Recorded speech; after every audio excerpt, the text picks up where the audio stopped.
Bonjour à tous, je suis très heureux de vous accueillir dans une nouvelle émission d'Homme en Lumière. Et là, aujourd'hui, j'ai le plaisir d'interviewer Xavier Mounier. Bonjour Xavier.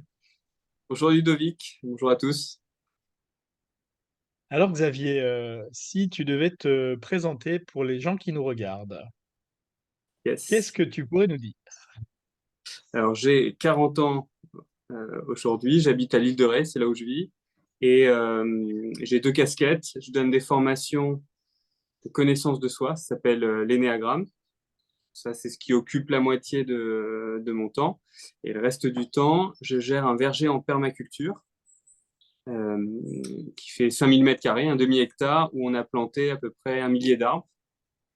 Et donc, c'est un projet un peu plus associatif où on forme à la permaculture, on sensibilise, on a ouvert des jardins partagés et c'est vraiment une idée de partage, d'entraide où en fait on vend rien.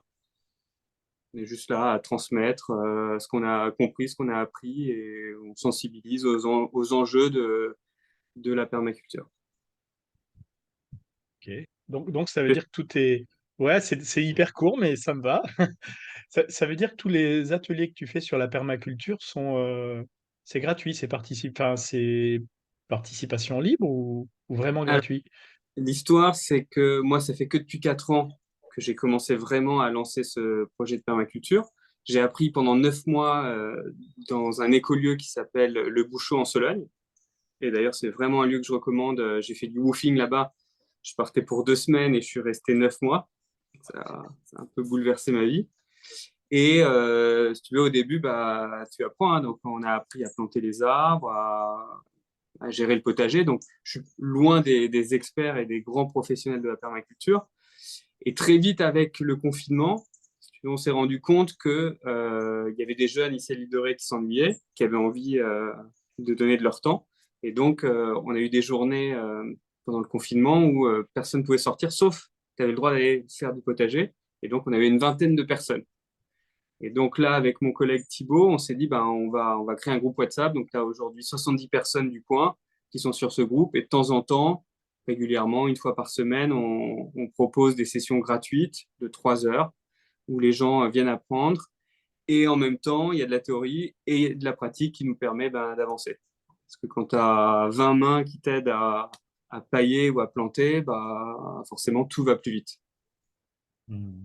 Et de temps en temps, depuis cette année, je donne des vraies formations en permaculture payantes. Là, c'est 2 jours, parce qu'il y a un grand investissement, il y a une préparation. Mais sinon, on vend rien et les sessions de 2-3 heures sont gratuites. En fait, t'apprends aux gens à avoir un jardin et être autonome, quoi, être presque autosuffisant, parce que la permaculture, c'est aussi... Enfin, moi, je connais pas assez, hein, Ouais. mais d'après ce que j'en vois, c'est aussi de manière d'agencer les végétaux entre eux pour que l'écologie du système soit respectée, et c'est aussi souvent des jardins qui produisent beaucoup plus que de l'agriculture normale. Alors, tu as plein d'idées reçues autour de la permaculture. Déjà, la permaculture, c'est pas forcément de l'agriculture. Ça peut être une façon de transmettre de l'éducation, ça peut être une façon de construire, tu vois, en récupérant de la paille, ou de la terre pour faire tes murs et tes enduits. Ça peut être aussi pour la santé. Donc, tu n'as pas que l'agriculture. Et même au sein de l'agriculture, tu as beaucoup de gens qui se disent, OK, donc si je fais de la permaculture, je fais des buts, ou forcément, je mélange des espèces entre elles. En fait, c'est pas vraiment ça, mais c'est ce qui se passe à la fin. Mais le mot permaculture, en fait, ça vient de permanent agriculture. Et si tu veux, dans les années 70, je raconte un peu sur la permaculture, ça te va? Ok. Donc, dans les années 70, il y a des personnes qui déjà avaient des inquiétudes par rapport à ce qu'on vit aujourd'hui, c'est-à-dire capitalisme à gogo, croissance illimitée, pas de problème de ressources. Et déjà en 70, il y a des grosses inquiétudes. Tu as le Club de Rome, c'est des experts qui commençaient à alerter, attention, la croissance infinie, ça ne marche pas dans un monde fini. Et donc, tu as deux permaculteurs, des agronomes australiens, qui ont créé ce courant de pensée, la permaculture, donc faire une agriculture qui soit permanente. Et donc, l'idée, c'est un petit peu d'être comme dans la forêt, c'est-à-dire que la forêt, elle n'a pas besoin d'arrosage, elle n'a pas besoin d'irrigation, elle n'a pas besoin d'engrais, et elle se gère soi-même. Donc, c'est s'inspirer de ce qui se passe dans la nature pour créer le plus possible un système en agriculture, par exemple, qui s'autogère. Donc, où tu n'as pas besoin de faire venir des produits chimiques, tu n'as pas besoin de faire venir de l'extérieur, et que ce soit finalement le système en lui-même qui se débrouille. Et donc, tu as trois grands piliers qui sont prendre soin de la terre, prendre soin des hommes et partager équitablement. On est assez loin du système capitaliste et on Où il y en a dirait un en haut de la pyramide qui croque toutes les pommes et qui laisse deux trognons aux autres. ouais. Et tu vois, ce qui est intéressant même dans partager équitablement, ça peut même être finalement si tu as des lapins qui grignotent un peu le bout de tes branches, de certaines branches ou certaines limaces qui sont là, c'est pas la fin du monde parce que finalement tes limaces, qui sont souvent les ennemis à un moment de l'année en avril, elles apportent quelque chose quand même à la terre et aux végétaux. Donc c'est une approche, tu vois, pour le jardinier classique, qui fait tout bien, qui enlève toutes les mauvaises herbes. C'est assez perturbant au départ comme approche.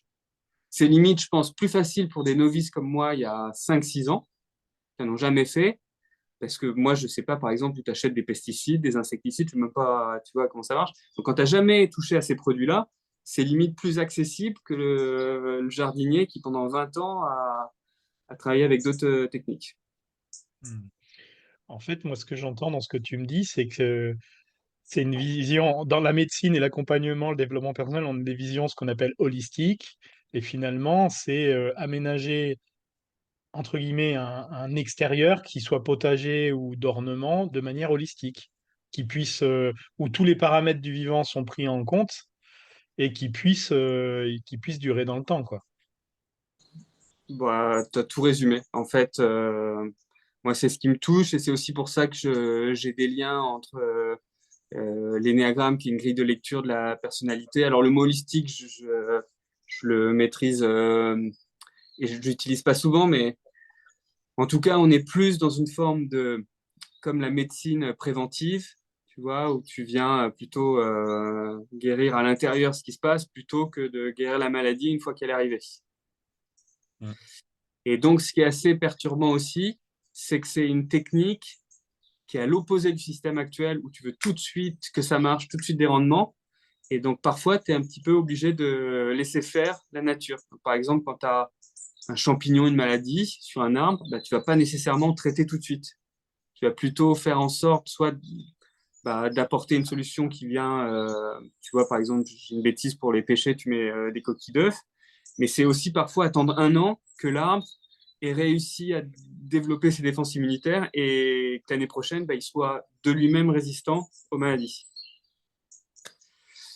Ouais, parce que dans la nature, en fait, on a oublié qu'il y a le cycle du vivant. Ça veut dire que l'arbre ou la plante, quand elle grandit au printemps, et ben, si elle a besoin d'assimiler l'information pour regrandir d'une autre manière avec l'information qu'elle a assimilée, ouais, ça prend un an, quoi. C'est pas on coupe la branche ou on traite maintenant parce qu'on veut que le problème soit réglé, quoi. Exactement. Et tu vois, dans ce que tu viens de dire là, ça va même jusqu'à, pour ceux qui récoltent des tomates, tu as plus intérêt à récolter les dernières tomates, genre en octobre ou en novembre, quand vraiment la tomate, tu vois, la plante, elle a vécu, on va dire, toute sa saison, parce qu'elle a accumulé plus d'informations en novembre qu'en juillet. Donc tu récupères plutôt les graines, tu vois, d'un fruit qui a vraiment Hmm. parcouru les moments difficiles, sécheresse, puis pluie. Et donc voilà, donc c'est un apprentissage de la patience et de la constance. Parce que chaque année aussi, tu relances des semis, chaque année, tu repailles. Et ça aussi, c'est un apprentissage, quoi. La répétition, des cycles et tout. Bon, moi, ça vient me challenger, par exemple. J'apprends beaucoup de ça. Et parce que j'imagine justement que travailler sur la permaculture, comme je dis, c'est un travail global. Donc, tu travailles autant l'être humain et les gens justement que tu accompagnes en permaculture, justement, sur tu vois, à quel moment, enfin, tu les vois que ça travaille sur eux en même temps. Parce que j'imagine qu'il y a une sorte de capillarité de ce qui se passe en permaculture. Ça va les faire bosser sur eux. et ça va les amener à peut-être se voir différemment ou s'agir différemment. Ouais, alors, en fait, déjà, je suis assez surpris des personnes qui viennent m'aider. C'est-à-dire que il y a, tu vois, des jeunes qui sont déjà en pleine réflexion sur eux-mêmes. Et j'ai même parfois mecs qui bossent dans la finance qui viennent mettre les mains dans la terre. Tu vois, ça, en fait, ça me touche beaucoup d'avoir ce public qui est varié.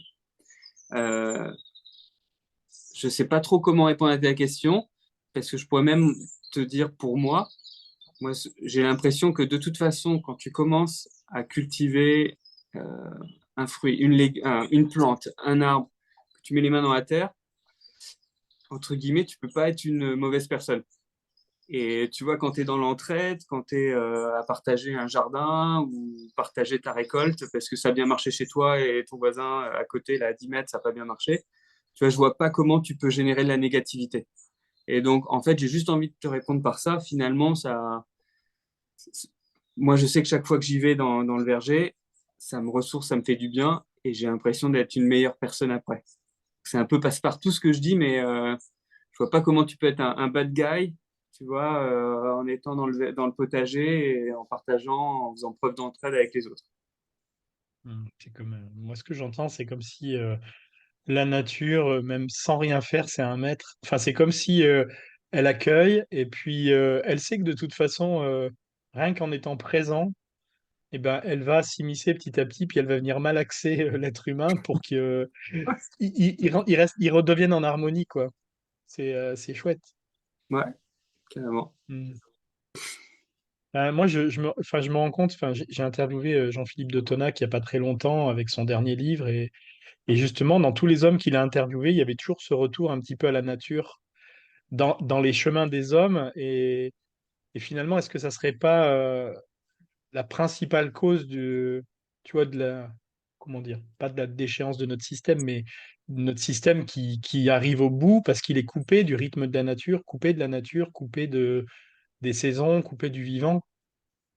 Alors, Enfin, moi, je te donne ma vision là. J'ai l'impression qu'il y a vraiment deux mondes qui se dessinent. Et c'est ce que je lis, c'est ce que je vois. Un monde où on est ultra connecté, où on est limite. Certaines personnes parlent de capteurs dans nos têtes pour être connectés à des ordinateurs et devenir immortels, passer l'intelligence artificielle, tout ça. Et tu vois, je vois que ça prend quand même pas mal cette direction. Et je vois aussi autour de moi beaucoup de personnes qui sont en train de fuir ça, qui sont en train de ralentir, euh, qui sont toujours connectés au réseau, mais qui ont envie de ralentir et d'être reconnectés à la Terre. Et en fait, j'ai l'impression qu'il y a deux extrêmes, tu vois, deux voies assez extrêmes qui sont en train de se former. Et moi, je sais que j'essaye pas de me construire en rébellion contre ce système, mais plutôt de développer, bah voilà, cette autre façon d'être un peu plus éveillé dans la nature. Et en fait, je te dis ça parce que tu vois, il y avait pas longtemps, il y avait une marche pour le climat. Et je me suis dit, bah tiens, est-ce que je vais manifester dans la rue pour le climat? Et en fait, j'étais juste bien à travailler dans le verger. Et je me suis dit, bah voilà, je fais ma marche pour le climat. Comme ça. Je sais pas si j'ai bien répondu à ta question là. Je suis c'est pas grave. Mais après, moi, je trouve ça super intéressant ce que tu dis, c'est que le monde, on va le changer en étant acteur. Parce que marcher pour le climat, ça changera rien, hein. Aller faire une marche dans la rue pour dire non, on n'est pas content, bah oui, mais tu vois, là, c'est une action concrète. Ça veut dire que en faisant ça, bah, tu changes le climat, tu changes les gens autour de toi, tu changes leur mentalité, leur lien à la nature. En plus, ça leur fait du bien. Et concrètement, tu crées un jardin. Ça change le climat. Aller avec un panneau dans la rue et râler un bon coup, bon, ça nourrit des égrégores, mais ça change pas vraiment le climat.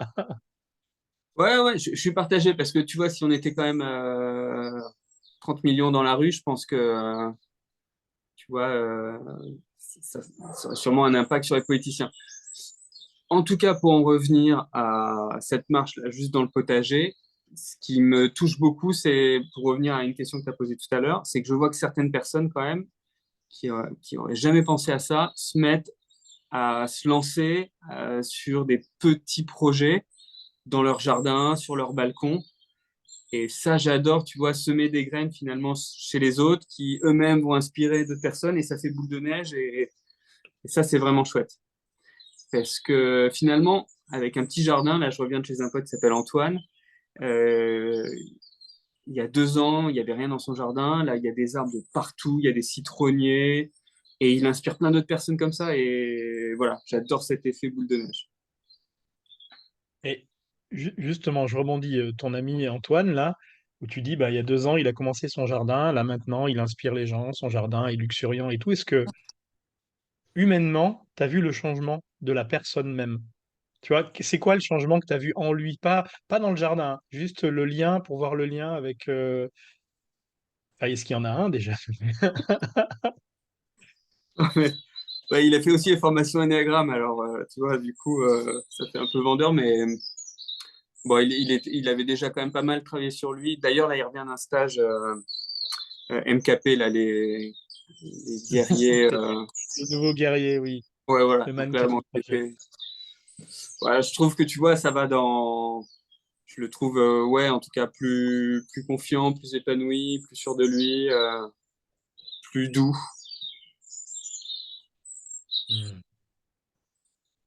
Moi, ce que j'entendais tout à l'heure quand tu parlais aussi des deux mondes, moi je me dis, est-ce que le défi, justement, c'est pas qu'il y ait ces deux mondes en opposition, c'est d'assimiler les deux. Ça veut dire que euh, oui, j'entends ce que tu vois, ce que tu dis. Je vois les deux mondes qui sont en train d'aller dans deux directions différentes. Tu vois, on a la direction de l'Europe qui veut nous pucer pour qu'on soit des moutons, et puis il y a ceux qui rejettent le système et puis qui vont vivre dans la nature. Mais finalement, l'un comme l'autre, est-ce que c'est vraiment viable à long terme pour vivre ensemble? Tu vois, et moi je me dis que le, le vrai défi, c'est d'intégrer les deux, c'est de continuer un chemin social, de vie, de travail, où on est en lien avec les autres, on est en réseau. On peut être voilà, sur Zoom, par exemple, à l'autre bout de la France, et en même temps d'être chacun dans nos vies en lien avec la nature et de respecter tout ça, quoi. Parce que pour moi, je trouve pas que ça soit deux mondes différents. Ouais, ouais, je te rejoins. Disons que, en fait, si tu voyais l'envers du décor ici, parce que je pense que tu vas peut-être me faire aller sur le père. Tu m'as dit, on va peut-être parler de. Ouais, donc moi, je suis pas mal influencé quand même aussi par mes parents. Et, et en fait, c'est vrai que si tu veux, je peux pas aller n'importe comment en entreprise. Je peux pas aller en tenue de permaculteur quand je fais un stage en entreprise sur l'énéagramme. Et donc, moi, évidemment, ce que tu dis, ça me touche beaucoup d'influencer des personnes qui sont en costard. Et tu vois, j'ai même l'impression d'avoir plus de sens et d'impact sur des personnes, des financiers. Je me retrouve en stage Ennéagramme ou permaculture à des personnes comme ça qui sont loin d'être, de côtoyer cette sphère. Donc pour moi, je dirais que cette capacité, oui, à pas se fermer à l'autre monde, elle est importante. Et puis, c'est finalement pas tout à fait blanc ou noir, quoi. Je disais, il y a deux mondes. OK, il y a cette direction qui est prise. Et puis, ouais, peut-être moyen d'arriver au milieu, là, un truc un peu plus doux, sans être forcément aux deux Mm. extrêmes. Moi, je disais ça aussi parce que ben, toi, je sais que tu as deux casquettes qui sont totalement différentes, enfin, dans la manière, dans ce que l'environnement, tout ça. Et je vois beaucoup de gens autour de moi aussi qui deviennent un peu leur propre activité et qui ont plusieurs casquettes. Et qui peuvent très bien faire de l'accompagnement d'entrepreneurs et puis 2 jours par semaine, ils font de la menuiserie. Ou j'en connais une qui est comptable et 2 jours par semaine, elle fait de la traction animale. Elle laboure des champs. Et je me suis dit finalement, quand j'observe ça, ben, je trouve ça chouette parce que ça fait vivre des parts différentes de soi. Tu vois, imagine que quand tu es en entreprise dans l'énéagramme, c'est beaucoup plus le mental qui travaille et pas le corps. Alors que quand tu es finalement dans le jardin, c'est beaucoup le corps qui va travailler et peut-être l'instinct.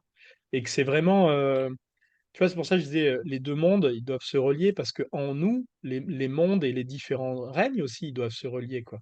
Et que je trouve ça, moi, plus sain d'avoir quelqu'un qui va travailler avec son corps pendant 2 jours, puis qui va faire un travail mental pendant 2 jours, et puis un travail peut-être social pendant 2 jours, parce que ça veut dire que c'est un être humain qui va être vraiment équilibré. Et c'est ça que je trouvais chouette, en fait. Ouais, complètement. Même si j'ai un peu envie de te contredire parce que finalement, finalement, oui, en permaculture, tu es évidemment à revenir les mains dans la terre, le corps, les pieds dans la nature, le geste et tout. Et tu as quand même aussi un petit peu, finalement, d'anticipation. Tu es obligé quand tu lances des semis, quand tu vois, d'organisation. Pour pas que ce soit la jungle et parce que ce que tu vas récolter dans 6 mois, tu le récoltes, tu dois t'en occuper 6 mois avant. Tu as quand même, tu vois, c'est pas non plus 100% l'image Babacool.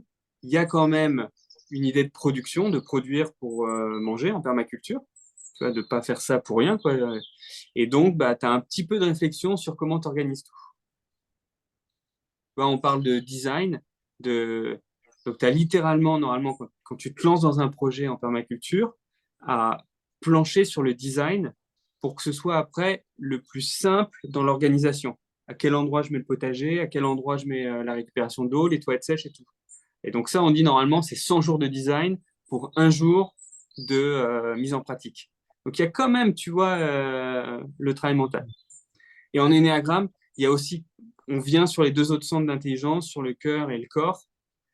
Et donc, tu vois, c'est pas du 100% énéagramme mental dans ma culture corps. Oui, oui, non, mais j'avais accentué un peu le propos pour que ça soit très, très tranché. Après, je sais bien. Et justement, bah, parlons un peu d'énéagramme, parce que tu as Yes. aussi cette casquette-là. Là, on a beaucoup parlé permaculture, mais eh ben, d'où ça te vient, ça, comment t'en arrives à l'énéagramme, là? Ouais. Alors, moi, j'étais pendant 6 ans responsable commercial dans une petite boîte qui proposait des systèmes de chauffage et de rafraîchissement assez écologiques. Donc, moi, j'étais à fond dans mon job. Et puis, un jour, je perds l'oreille droite du jour au lendemain. Je me réveille, j'entends plus rien. Et donc, les médecins n'ont pas trouvé, pas de raison pratique, physique, et donc ils me disent, bah, allez voir le psychologique. Donc c'est ce qui m'a amené à arrêter mon boulot, à me réorienter. Euh, et donc j'ai creusé dans la méditation. J'ai fait un an de méditation, notamment en Indonésie. Je suis revenu. J'avais vendu une maison, donc j'avais encore du temps pour me former. Et j'ai essayé plusieurs choses, dont l'énéagramme. Et c'est vraiment parmi tous les outils que j'ai expérimentés, bah, ce que j'ai préféré. Donc, je me suis formé, j'ai fait tous les stages. Je suis revenu en personne ressource pendant un an à tous les stages. Et le contact passait bien avec Eric Salmon, le directeur de l'école. Et un jour, il m'a proposé d'animer, ce qui était assez paradoxal parce qu'au départ, je suis pas à l'aise en groupe. Tu vois, plutôt à l'aise là comme ça en tête à tête. Donc, je pense pas là aux gens qui nous regardent. Euh, et finalement, ça s'est bien passé. J'avais beaucoup travaillé, préparé la prise de parole en public, théâtre. Et voilà, donc c'est comme ça que j'ai découvert l'Énéagramme. Et c'est grâce à ça que j'ai découvert la permaculture. C'est parce que je donne un stage en entreprise qui me demande de trouver un lieu loin de Paris. Et donc c'est là où j'ai découvert le Bouchot, euh, le lieu en Sologne là, que je conseille. Et c'est en donnant ce stage là-bas que j'ai découvert ce lieu. Et donc voilà, c'est coup de cœur. Et je suis resté 9 mois. Et après, projet à livrer. Super. Euh, Avant qu'on continue, tu as envie de parler de ton passage en Indonésie? Parce que Bah, partir un an pour aller faire de la méditation en Indonésie, c'est quand même pas commun. ouais. Et Bah, alors là, ça va être de l'autodérision parce que, en gros, je venais de vendre une maison que j'avais rénovée pendant 2 ans. Et donc là, j'avais un petit pactole à disposition. Pas énorme pour ici, mais beaucoup pour l'Indonésie. Et donc, je suis passionné de surf. Et donc, tu vois, je venais de perdre l'oreille. Je sortais de 6 ans d'activité vraiment intense. J'étais pas en burn-out ni en dépression, mais j'étais en hyperactivité. Ça allait bien de l'extérieur, mais je pense qu'à l'intérieur, il y a des trucs qui devaient se jouer. Bon. Et donc, je me dis, bon, allez, je pars vivre mon rêve et je vais créer des petits bungalows de surf devant les meilleures vagues du monde. Et donc, j'arrive là-bas et au bout de quelques semaines, en fait, je déchante, je me rends compte que c'est une fuite en avant Et donc, je suis en Indonésie, j'ai dit à tout le monde, je pars vivre mon rêve, donc je ne me voyais pas rentrer tout de suite. Et, et donc, et j'étais un petit peu ouvert à l'introspection, mais finalement, pas tant que ça. Et je me retrouve dans des lieux plus spirituels comme Ubud, qui sont assez connus. T'as Mange Priem, le film avec Julia Roberts, où elle se retrouve là-bas. Bon, bref, je me retrouve moi aussi à cet endroit. Et il y a plusieurs personnes qui, quand je parle de mon problème d'oreille, qui me disent faut que tu essayes notamment Vipassana. Je sais pas si tu vois ce qu'est Vipassana, c'est des stages de 10 jours où tu es en silence, tu n'as pas le droit de regarder les autres dans les yeux, tu médites 10 heures par jour pendant 10 jours. Et là, meilleure expérience de toute ma vie, hallucinante. Et derrière, c'est ce qui m'a donné envie de tout ce que j'avais appris. Je l'ai un peu pratiqué pendant 9 mois en plus là-bas avec du yoga, tout ça. Et à la fin de ce voyage, c'est vraiment là où je suis revenu en France avec l'envie de creuser sur la spiritualité, le comportement, la psychologie même. Et c'est après que j'ai enchaîné avec les nains. Hmm.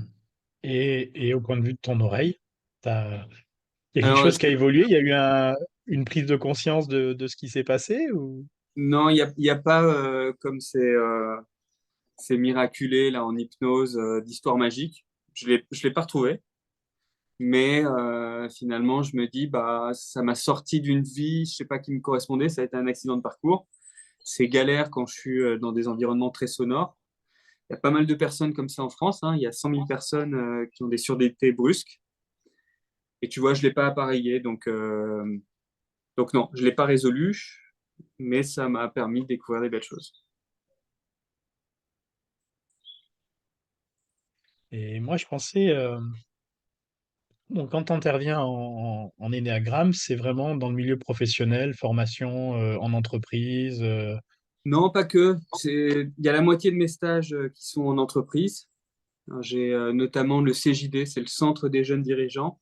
C'est des dirigeants qui s'inscrivent comme ça dans cette association, le CJD, et qui ont envie de devenir des meilleurs managers. Et ils se retrouvent en tant que dirigeants à des stages. Et il y a notamment l'énéagramme qui est très prisé là-bas. J'interviens parfois en entreprise aussi, sorte de cohésion d'équipe. Et puis sinon, il y a des stages que j'organise dans le verger. J'en fais une dizaine dans l'année. Et ça, vraiment, ça me plaît parce que du coup, les gens viennent se former à l'énéagramme, mais se retrouvent dans le verger, dans une pergola. Voilà. Et donc, il y a aussi, tu vois, grâce à l'énéagramme, j'arrive à les sensibiliser à la permaculture. C'est parce qu'en fait, ma question d'après, c'était ça. Je me disais, mais t'aurais pas envie d'amener les gens de l'entreprise en formation dans la permaculture? Tu vois, d'amener les gens du milieu de l'entreprise dans le jardin pour voir ce que ça donne. Bah, en tout cas, ce qui est clair, c'est que s'ils pouvaient, ils feraient beaucoup plus les stages dans le verger.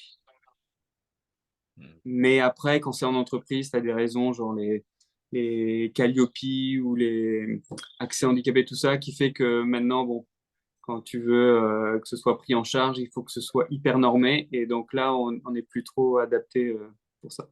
Mais globalement, quand je leur montre, quand ils sont curieux et qu'ils voient une image du verger, ils sont ah mais attends, mais c'est là qu'on devrait faire le stage. Donc, si je pouvais, ouais, je les ramènerais tout le temps. Hmm. Euh, Tout à l'heure, à un moment donné, tu as nommé, t'as parlé de tes parents, mais rapidement, parce que tu disais, je peux pas faire n'importe quoi en entreprise parce que ça vient de mes parents. Moi, j'ai juste envie d'en savoir un peu Ouais, plus. ouais, ok, ok. Euh, en fait, bon, je sais pas s'il regardera, mais donc je suis en très bon terme avec mes parents, même si à un moment donné, j'avais besoin d'exprimer des choses sur mon père, mais globalement, j'ai eu une enfance assez chanceuse.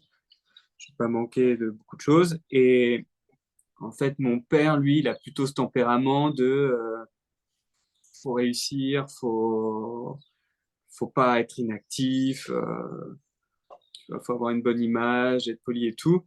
Et donc lui, pour tout te dire, voilà, il est dentiste, il a une méga voiture, et, une méga maison et tout. Et en fait, je dois avoir de l'île de Ré la voiture la plus pourrie, je pense, de l'île. Et donc, je vois bien que sur certains domaines, je me suis vraiment construit en opposition. Et lui-même comprend pas comment je peux avoir cette golf là. Mais je vois aussi quand même, c'est très basique, c'est en psychologie, mais je vois aussi tout ce que j'ai pris de lui, ce côté quand même grand bosseur, et puis faut arriver à s'adapter, et puis euh, tu vois, c'est tout le paradoxe, c'est-à-dire que quand je suis dans le verger, je vais être dans une tenue vraiment crado, et puis j'adore être en entreprise et quand même bien présenté. Et ça, tu vois, je pense qu'il m'a beaucoup influencé là-dessus. Mm. Ben oui, il t'a transmis certaines valeurs ou certaines qualités et qui sont Ouais, ouais, indéniables, en fait. ouais. Mm. Ben, c'est cool, c'est bien. Et tout à l'heure, bon, avant qu'on commence, tu me parlais aussi des hommes qui s'ouvrent aussi quand tu les vois dans le verger, quand tu les vois en formation. Est-ce que tu as envie Ouais. de nous parler un peu de ça, du masculin qui s'ouvre à sa vulnérabilité? Enfin, ce que tu en vois de ton point de vue? Ouais. Disons que je pense que j'ai un public quand même assez particulier quand c'est hors entreprise. C'est-à-dire, ou même le CJD, là, les jeunes dirigeants, c'est vraiment un public qui a envie de, tu veux, limite, s'ils n'ont pas pleuré, c'est que la formation les a pas assez poussés dans leur retranchement. Donc là, j'ai pas un public représentatif de l'homme, je veux dire, qu'on voit globalement en France. Donc là, j'ai des hommes qui ont vraiment veulent y aller. Mais j'ai parfois des stages en entreprise avec plutôt la caricature, l'homme alpha, tu vois, qui va jamais montrer sa vulnérabilité. Et je sais qu'à un stage, ça m'a vraiment touché. Donc c'était principalement que des hommes qui étaient là.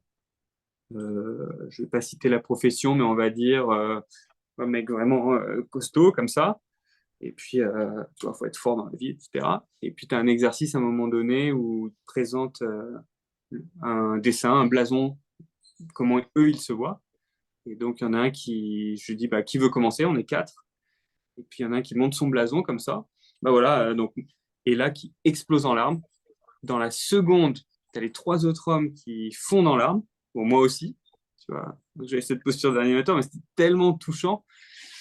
Et donc, voilà, tu vois, pour moi, ça a vraiment un sens quand des hommes qui, je pense, ont jamais vraiment trop pleuré en public se lâchent comme ça. Je trouve ça merveilleux. Ça, et ça, l'énéagramme, ça le permet. Finalement, en permaculture, on va moins creuser des choses, tu vois, de l'intérieur, donc on a peut-être moins d'émotions. Hmm. Et là, Et- les hommes quand tu disais là, le gars qui présente son blason, alors ouais. sans parler d'intimité, mais ça veut dire qu'il se passe quoi pour lui à ce moment-là? C'est il est touché, ça ouvre une faille et il montre sa vulnérabilité. Enfin, c'est quoi qui se passe pour lui? Au moment, en fait, où il monte son blason, tu as, l'émotion là qui part et qui nous touche tous, qui nous contamine en un millième de seconde. En fait, il me dit, je suis vraiment désolé et j'ai jamais parlé de moi comme ça, alors que c'était tout simple, tu vois. Et il devait dessiner un animal qui le représentait, comment on le voyait. Et tu vois, finalement, moi aujourd'hui, en Enneagramme, je côtoie beaucoup de personnes qui sont dans le dev perso, qui creusent sur eux, qui sont en introspection. Euh, Là, j'avais un public qui avait jamais fait ça. Parce que tu vois, boulot, tu te poses pas de questions. Et donc, je pense que ça a ouvert une faille, une brèche très belle d'ailleurs. Je pense que c'est ça qui s'est joué à ce moment-là. Hmm. Et tu penses que c'est des hommes qui ont continué après? Enfin, qui sont allés voir plus loin, parce que finalement, oser montrer sa vulnérabilité, oser pleurer devant un public d'hommes en plus, ben, je pense qu'une fois qu'ils ont franchi le pas, ça, ça doit libérer Alors, un peu quand j'ai pas la réponse parce que ça, c'était un stage que j'ai fait il y a 6 mois et c'est pas impossible que l'entreprise on refasse d'autres stages. Mais en tout cas, je sais que moi, ça m'est arrivé de pas me retenir et ça m'est arrivé de pleurer en stage alors que j'avais la posture d'animateur. Et en fait, je suis assez heureux de ça parce que si moi, en tant qu'animateur, je me l'accorde, je pense que c'est une permission pour les autres, tu vois, et que ça change. ce point de vue qui pourrait être, bah non, celui qui tient le groupe, là, le chef, il peut pas pleurer. En tout cas, je sais qu'il y a des idées reçues comme ça, parce que parfois c'est évoqué pendant le stage. Et, euh, et moi, je sais que je me retiens pas. Alors, je vais pas partir en sanglots et ne plus pouvoir, tu vois, lancer la formation. Mais je trouve ça chouette finalement de montrer l'exemple. Donc, je me retiens pas. Et ça Ouais, arrive c'est souvent. Il y a souvent des moments, des témoignages hyper touchants. Et je sais, bah voilà, quoi, j'ai les larmes qui coulent. Et c'est pas mal aussi dans le cadre de sécurité qu'on crée au début du stage. Et je pose souvent la question, OK, s'il y en a un de vous là qui se met à pleurer, bah, comment les autres, vous avez envie de réagir? Qu'est-ce qu'on fait? Et souvent, on arrive à la conclusion, bah, s'il y en a un qui pleure, on n'est pas là, la personne qui pleure n'est pas là à s'échapper. On est là avec lui, qu'on lui envoie des pensées délicates, genre, vas-y, on est avec toi. Et aussi de laisser un peu de silence, qu'il n'y en ait pas un qui rebondisse et qui coupe l'émotion et qu'on la vive ensemble. Donc déjà, quand tu le définis dans le cadre de sécurité, bah, ça se vit mieux. Bon, mais toi, tu sais sûrement ce que tu dois faire. Là, je fais peut-être des redites. non, non, mais j'aime bien. Après, c'est ça, je trouve, être inspirant, c'est montrer aux autres l'entièreté de qui on est, en fait, quoi.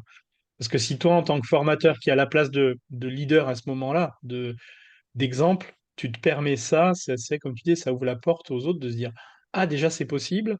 Deux, putain, lui, c'est lui qui le fait, bah, il pleure, et pourtant, il s'effondre pas, il reste droit, et il continue ce qu'il a à faire, ça leur montre que oui, c'est possible d'être un homme debout, entier et vulnérable, quoi. Ouais. Mm. De la même façon, j'avais eu un très bon retour une fois d'une participante parce qu'à un stage, j'avais une question hyper pointue. Je ne savais vraiment pas comment y répondre. Et j'ai lâché un bah, je sais pas. Et en fait, la personne était venue me voir et me disait, mais merci parce que j'étais un peu, c'était dur pour moi d'avoir toujours ces formateurs. Je sais plus ce qu'elle avait dit, mais en gros, qui se mettaient pas à notre niveau et ça m'a fait du bien d'entendre un je sais pas, posture du formateur.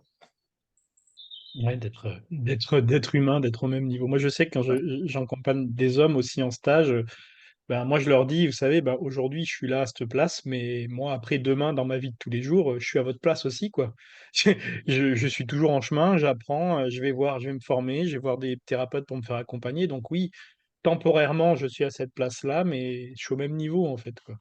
Et j'ai pas tout compris, je sais pas tout, je suis pas réalisé. J'aimerais bien être Bouddha déjà, mais ça marche pas. Hmm. L'humilité est une belle qualité. Hmm. Après, on en revient aussi, comme tu disais tout à l'heure, enfin, moi, c'est ça qui résonne quand je vois le jardin derrière toi, tu dis, quand on met les mains dans la terre, on peut pas être une mauvaise personne, et j'ai l'impression que quand on met les mains dans la terre, on est obligé de toucher une certaine humilité aussi avec la nature. Parce que j'ai l'impression que justement, je disais tout à l'heure, enfin, pour moi, un des premiers aspects que je vois que le monde, entre guillemets, j'allais dire, il part en couille, c'est qu'on est coupé des lois de la nature et du rythme de la nature, mais en étant coupé, on est aussi coupé de l'humilité et on a après des égos démesurés, on veut tout maîtriser, tout exploiter et mettre la nature en boîte, quoi. Ouais. Mm. Et, euh, et en fait, bon, moi j'ai la chance d'avoir le verger là derrière, mais ça peut être une balade en forêt, ça peut être faire pousser une salade sur ton balcon, ça peut même être faire pousser quelques plantes dans ton appart si t'as pas de balcon. Et parce que je me dis souvent, ouais, mais c'est facile ce message, et comment tu fais quand tu t'adresses à des Parisiens qui n'ont pas d'autre choix? Bah, en fait, tu peux quand même cultiver chez toi une fenêtre, tu peux quand même te relier à une graine, à la vie. C'est quand même plus dur d'aller se balader en forêt quand t'es au milieu de Paris, quand même. Non, mais bah, moi j'ai vécu à Paris. J'ai vécu 24 ans. Mais tu peux quand même te retrouver dans un parc ou te retrouver, tu sors de Paris, tu as quand même des beaux espaces. Mm. Et, est-ce que tu as tu veux nous parler un peu de ton activité, enfin de tes, de ce qui arrive pour toi, si tu as des choses Écoute, en dans gros, l'actualité. dans l'actualité, j'ai pas de livres qui sortent, mais je donne. Ça ne saurait tarder. J'ai ma copine là qui sort un livre qui s'appelle Développement d'amour, Céline Legendre. Comment on vit ensemble, voilà, je me trouve. Et je suis dans le livre. Ouais, il y a un petit chapitre sur moi. Ah, Euh, euh, faudra nous mettre le lien alors, je le mettrai si tu veux. ouais, mais il est vraiment chouette et voilà, pour le coup, j'ai pleuré vraiment sur. Il y a 9 chapitres, j'ai pleuré sur 8 chapitres. C'est très touchant, très mobile. Et sinon, dans mes actualités, en fait, toute l'année, je donne des stages, principalement sur la région ici Charente-Maritime, à l'île de Ré et à La Rochelle. Et donc, voilà, tous les 2 mois, il y a des stages. Donc, j'ai pas d'actualité particulière. Oui, autre celle qui est sur ton site que je mettrai en description. Voilà, donc Ouais, il y a ça. Et puis les stages permaculture, ils reprennent en juin et en septembre. Et puis, bah, bon, s'il y a des personnes qui écoutent et qui sont sur l'île de Ré ou La Rochelle ou le coin, ils peuvent venir visiter le verger en me contactant. Alors, il y a un autre Xavier Mounier qui existe, qui est mieux référencé que moi, mais qui est au Luxembourg et, oui, j'ai euh, vu. et qui est chaman, mais c'est pas moi. Oui, Voilà, à j'ai peu vu près. parce que en tapant tout à l'heure, attends, juste, hop, il faut que je rebranche mon ordi, sinon il va s'éteindre. Voilà. Oui, j'ai vu ça tout à l'heure parce que je voulais prendre ton site pour te mettre des liens et je suis tombé sur un gars qui n'était pas du tout toi. J'ai perdu beaucoup de clients comme ça. Ouais. Donc, il y a un trait d'union entre Xavier et Mounier. Non, mais je Xavier mettrai le tiré. lien de ton site en description, t'inquiète. Il n'y a pas de Ça souci. marche. Allô? Ouais, Je crois bien. Ah si, j'ai cru que je t'entendais plus. voilà, je suis là. Donc, super. Bon, en tout cas, ben, merci d'avoir pris le temps avec moi, Xavier, de nous avoir partagé ben, ce que tu fais, qui tu es, Avec et grand on plaisir. a eu un aperçu du jardin, du beau jardin derrière, c'est chouette. Bah, merci beaucoup et bah, au plaisir de se recroiser. Ok. Bon, je mettrai alors pour les, voilà, si vous voulez retrouver Xavier, que ça soit pour les ateliers permaculture, pour les formations Ennéagramme, vous aurez dans la description de la vidéo tous les liens pour le retrouver. Voilà, en tout cas, moi je vous remercie. Bah, tous ceux qui suivent la série Hommes en Lumière et les autres interviews de la chaîne, si vous aimez, likez, partagez. Et si vous voulez retrouver Xavier en formation, vous pourrez. En tout cas, merci. Et puis, bah, merci Xavier d'avoir joué le jeu de l'interview. Et puis, bah, à la semaine prochaine. Merci, ciao. Au revoir.